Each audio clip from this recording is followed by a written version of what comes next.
salaamaya salaanta islaamka. Assalaamu calaykum waraxmatullaahi wabarakaatu.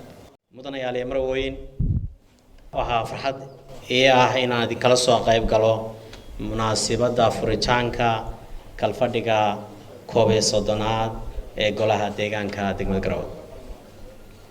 Sidaan wada ogsoonahay, golayaasha deegaanka degmooyinka waxaa lagu dhisay qodobada 23aad 27aad ee dastuurka dowladda Puntland iyo xeerka maamulka gobolada degmooyinka iyo dhismaha golayaasha deegaanka.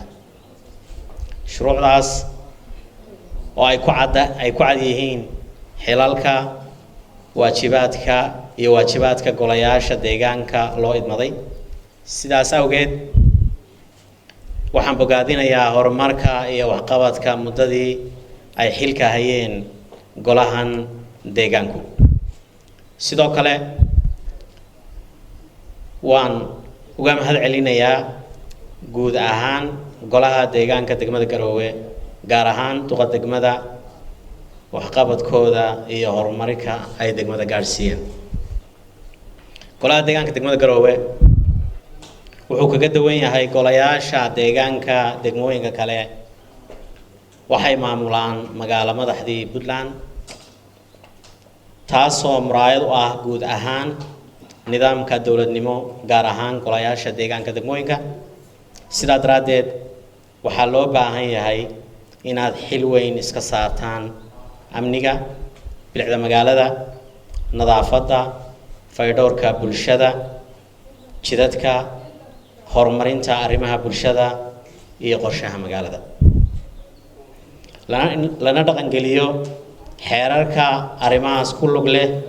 Waxaan idin rajaynayaa inaad tusaale wanaagsan oo ku dayasho mudan u noqotaan degmooyinka kale ee Puntland.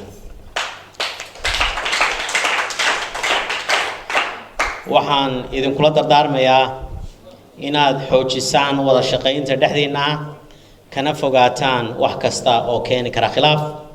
Khilaafka iyo wada shaqayn la'aantu waxay keentaa dib u dhac iyo xilgudasho la'aan. Midnimada iyo wada shaqayntana waxaa lagu gaadhaa horumar iyo adeegii oo bulshada si habsami ah leh u gaadha. Mudanayaal iyo marwooyin, waxaan idin rajaynayaa in kalfadhigani noqdo mid aad ku gudataan waajibaadkiina dastuuriga ah, goluhuna idinku dhammaado insha Allahu si wanaagsan. waxaan odhanayaa laba kelmadood oo dardaaran ah.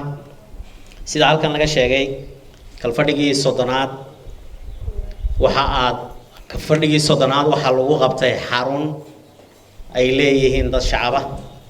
Kanna waxaa lagu qabtay xarun kale oo ay leedahay hay'adda PDRC cilmi baarista. Halkaa waxaa ka muuqata inay jirto baahi ay degmada u qabto inay yeelato xarun iyada u gaara oo ay leedahay oo ay ku qabsato hawlaheeda shaqo. Furitaanka kalfadhiga golaha deegaanka runtii muhiimad gaar ah buu idin leeyahay iyo fadhiyadiinu. Haddii aydan haysan meel aad leedihiin oo idinka hantidiin ah oo aad ku qabsataan, runtii waxay idinku tahay, maadaama ay tani caasimadii tahay Puntland, runtii arrintaasi degmada iyo horumarkeeda waa meesha laga miisaamayo. Sidaa daraaddeed waxaan dhiirigelinayaa qorshaha layna tusay maanta ee ah in caasimaddu ay yeelato xarun degmo oo casri ah oo loo dhiso. Sidaa daraaddeed waxaan ka codsanayaa barnaamijka idinkoo isku duuban inaad si wada jira aad wada shaqaysaan. Ka gudoomiye baarlamaanka anigoo ku hadlaya afkii golaha wakiilada iyo afkii dowladaba, waxa aan isla kiin garab taagi doonaa wax kasta iyo wada kasta, mid sharciyeed iyo mid waxqabadba, inaan isla kiin garab taagno arrinta, inaan doorkayga ka qaadano runtii waxna kala qaban. waxaan kaloo runtii idinku baraarujinayaa magaalada Garowe caasimadda dowladda Puntland waa caasimadii dalka, waa halka laga eegayo bilicda magaalada. Markaad eegto faras magaalaha iyo magaalada, waxaad aragtaa inay magaaladu runtii ay u baahan tahay in la casriyeeyo, ay yeelato dhismayaal dhaadheer oo qurux badan oo ganacsi leh, hoteelo aad iyo aad runtii bilicda magaalada looga shaqeeyo. وشقدي وحويان قلها ديجان كرونتي arrimahaas wixii kaga aadan dawladda hoose idinkoo isku duuban goliyada deegaanku waxaan rajaynaynaa inaad kal fadhiga kan tallaabooyin wax ku ola ka qaadataan insha Allah binaay kariim arrinta xarunta degmada sharciyadeeda iyo wixii arrimaha ka hoseeya baarlamaankana waxaan ka ballan qaadayaa inaan idin la fududeyno insha Allah binaay kariim galabta mudan ayaa marweyn furitaanka kal fadhiga golayaasha deegaanka waa dastuuri waxaana xaq u leeyahay inuu furo wasiirka arrimaha gudaha waxaan ka codsanayaa anigoo ilaalinaya dastuurka dawladda Puntland inuu wasiirku soo istaago oo si rasmi ah u furo waxaan ka hawlayaa anigu gudoomiye baarlamaanka ahay haddii aanan u sharciga ilaalinaysa ma jirto ku soo dhaw wasiir kal fadhiga golaha furo waan maasantahay